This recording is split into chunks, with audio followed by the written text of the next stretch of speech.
welcome to another JDM engine review. You probably clicked on this video because you're doing a couple things.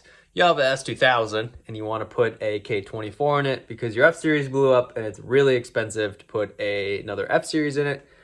Maybe you've got a Civic that you want to do a K24 swap on, or you've just got some crazy project that you need one of these. I've got a couple things going on behind me, as you can see. This guy right here is kind of the reason I'm doing this video, is to show you exactly what you're getting inside of one of these engines. First, let's talk about what you're gonna get, what's gonna show up at your doorstep or the shop that's gonna be putting it in. You're gonna get this guy right here. They come loaded up with everything that the donor car had in it. So alternator, water pump, all the accessories are all here. Now, you do run into some issues. We occasionally get these with broken sensors. So this variable valve timing sensor is broken. We're gonna have to find a different one. We do have VTEC solenoids that get broken.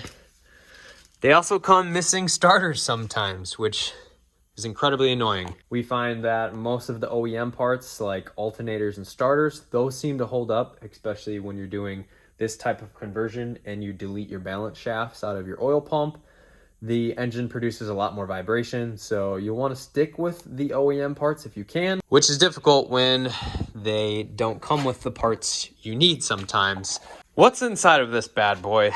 That's why this engine right here is a perfect teaching example for you guys. I have not done much to this besides tear it down from that, and now it is a short block. I'm prepping this one to go into a 8th or a 9th gen Civic. So I had to pull the head off because the customer wants to reuse his head. Those heads flow a little bit better, so he's going that route.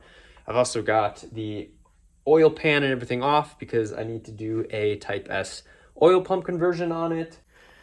So let's look at everything, because seeing is believing. And looking inside here, we can see everything looks pretty dang clean for a used engine. These are supposed to have about 50 to 60,000 miles on them. And I would believe it. Some of the Subaru engines I've seen, I wouldn't. But the JDM K24's, for some reason, maybe Honda owners take care of their stuff better, or they just hold up better. Everything looks really good. If we rotate this turkey over, look on the inside here.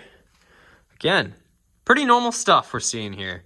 Some carbon buildup, but nothing I wouldn't feel uncomfortable running in a car. Cylinder walls all look good. There's still cross hatching on the walls. Looks pretty new.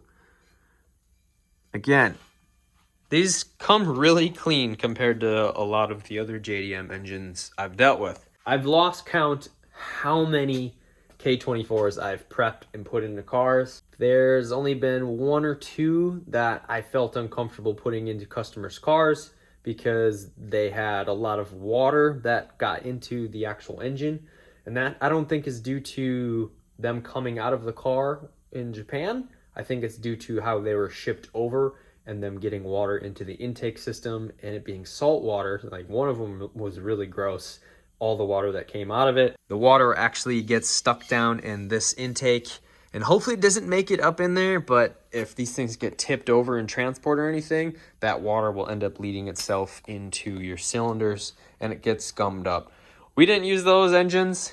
They make really good rebuilders, so we send them off to one of our engine builders to make a higher horsepower engine, because we like to start with an engine that didn't have shrapnel and that kind of stuff sent through it. Coming over to the head, it's very clean. There's no crazy oiling, staining, no tar. I wouldn't call this a sludge puppy by any means. Flipping it over, pretty standard. There's some carbon buildup, but for an engine that came over on a boat and has been sitting, it looks really good. If you ran some E85 through that thing, it would clean right up and look good. Even 91, you're going to be fine. I personally have one of these engines in my Honda S2000, and you've seen me blow up numerous JDM Subaru engines. I've put about 10,000 miles on my S2000, with absolutely no problem. I've changed the oil regularly, put gas in it, driven it 6 hours to the track, won an event, drove it 6 hours home, and I didn't have any issues. My